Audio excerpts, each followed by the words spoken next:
ରାୟଗଡ଼ା ଜିଲ୍ଲା ପଦ୍ମପୁର ବ୍ଲକ ସ୍ଥିତ ସରସ୍ୱତୀ ଶିଶୁ ବିଦ୍ୟା ମନ୍ଦିର ପରିସରରେ 23/11/2024 ରୁ 24/11/2024 ପର୍ଯ୍ୟନ୍ତ 2 ଦିନ ବ୍ୟାପୀ ଗୁଣପୁର ସଂକୁଳ ସ୍ତରୀୟ ଶିଶୁ ଭାରତୀ ପଦାଧିକାରୀ କର୍ମଶାଳା ଅନୁଷ୍ଠିତ ହୋଇଯାଇଛି।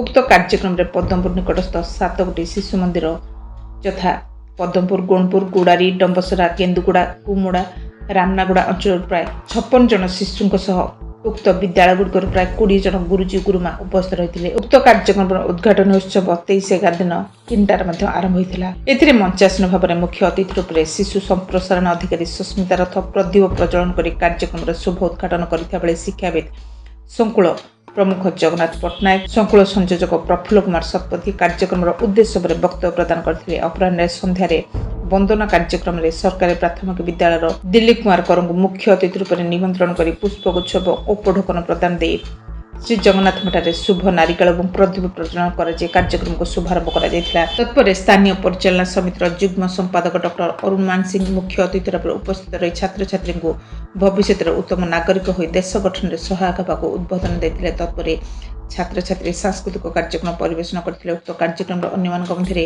କୋଷାଧ୍ୟକ୍ଷ ଗୋପାଳ ଚନ୍ଦ୍ର ସାହୁ, ଗୁଡ଼ାରୀ ଶିଶୁ ମନ୍ଦିରର ପ୍ରଧାନାଚାର୍ଯ୍ୟ ଦିଲ୍ଲୀପ ସାହୁ ପ୍ରମୁଖଙ୍କ ସହ ପଦ୍ମପୁର ଶିଶୁ ବିଦ୍ୟା ମନ୍ଦିରର ଗୁରୁଜୀ ଗୁରୁମା ଏବଂ କର୍ମକର୍ତ୍ତା ମଧ୍ୟ ସହଯୋଗ କରିଥିଲେ। ପଦ୍ମପୁର ପ୍ରଶାନ୍ତ କର, ଓଡ଼ିଶା ମୋବାଇଲ ଟିଭି।